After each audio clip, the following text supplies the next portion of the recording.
Bakit mo ba ako pinagsisilbihan? Naninilbihan ako kay Don Felipe, kaya kung anong gusto niya, pinag-iingatan ko. Iniingatan mo ako para sa kanya. Napakaganda ng iyong mga kamay. Salamat. Ito ang pinaka-importanting bahagi ng aking katawan. Bakit parang naliliwanag ang mga kamay mo? May angking mahika ang mga yan. Kaya nilang gumuhit, magtanggol, magsilbi, mangalaga. Ang mga kamay na ito nagligtas sa aking ama, nagpalaya sa akin, sa aking naging selda at nagdala sa akin dito. Ang mga kamay mo ang nagtulot sa akin ng abot langit na kasiyahan. Sa wakas, dumating din ang grupo sa mansyon ni Don Felipe. Napakasaya kong makita ka. Tatay! Tatay, salamat po sa pagpapadala sa akin kay Aging. Napakasaya ko po. Aging, nalagaan mo ba ang aking anak? Opo, Mang Julio. Tiniyak ko po na ligtas at masaya siya. Juana, doon ka na sa iyong magiging silid, ha? Huwag ka nang lalabas para makipag-usap kahit kanino. Maliban na lang kung si Don Felipe ang nagpatawag sa iyo. Akala ko pa man din ay magiging malaya na ako dito. Yun pala, itatago lang din ako ng tatay. Sa bagong kulungan nga lang. Gusto kang itago ng iyong ama para si Don Felipe lamang ang makakita sa iyo dahil pangarap ni tatay na maging isa akong prinsesa. Ikaw, yun din ba ang gusto mo? Ang maikasal sa mayaman? Dati, kung ano ang gusto ni tatay para sa akin, yun na rin ang gusto ko. Pero ngayon may iba na akong pinapangarap.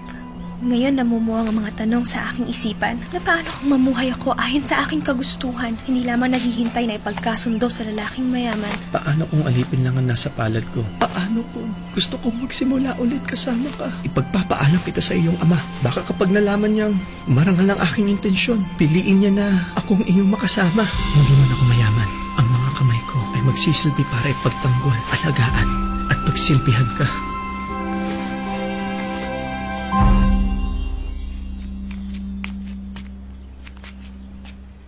Magnanakaw! Don Felipe, parusahan niyo ang alipin niyong magnanakaw! Aging, pinagkatiwalaan kita. Don Felipe, wala po ako ninanakaw. Hindi ko po alam ang sinasabi ninyo. Alam mong dito sa aking lupain, ang kaparusahan sa pagnanakaw ay pagputol ng kamay. Ano to? Isa kang magnanakaw! Wala akong kinuha sa inyo. Wala kang ninakaw sa akin, pero sa anak ko meron! Ninakaw mo ang puso ni Juana! Ninakaw mo rin ang pag-asa niyang maging prinsesa! Dapat lang putulin ang iyong mga kamay! Isa kang magnanakaw! Tatay, parang awa na po. Pakawalan niyo po si Aging. Wala po siyang kinuha sa akin na hindi ko handang ibigay. Mahal ko po siya. Sa kanya ang aking puso.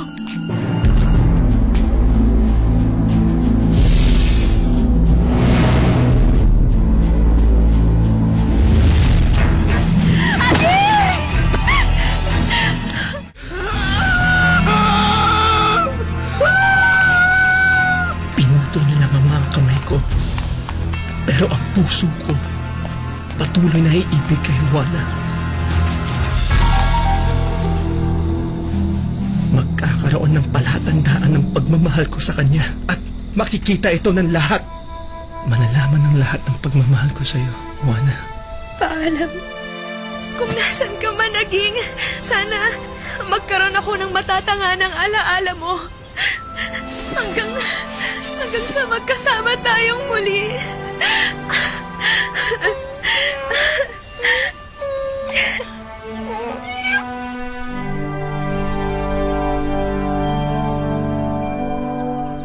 Ano ito? Dito ko inilibing ang mga kamay ni Aging. Kakaibang halaman.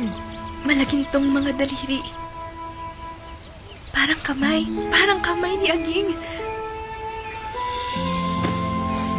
Aging! Nagbalik ka na!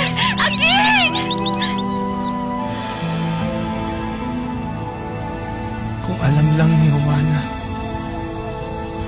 ang pait ng damdamin ni Aging na mag-aiwalay sila. Pero matagal na panahon na nakalipas.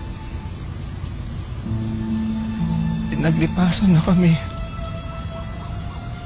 ng mga alaala at mga oras.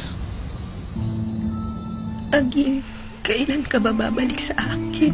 Kahit nasaan ka man, Aging, hihintayin pa rin kita.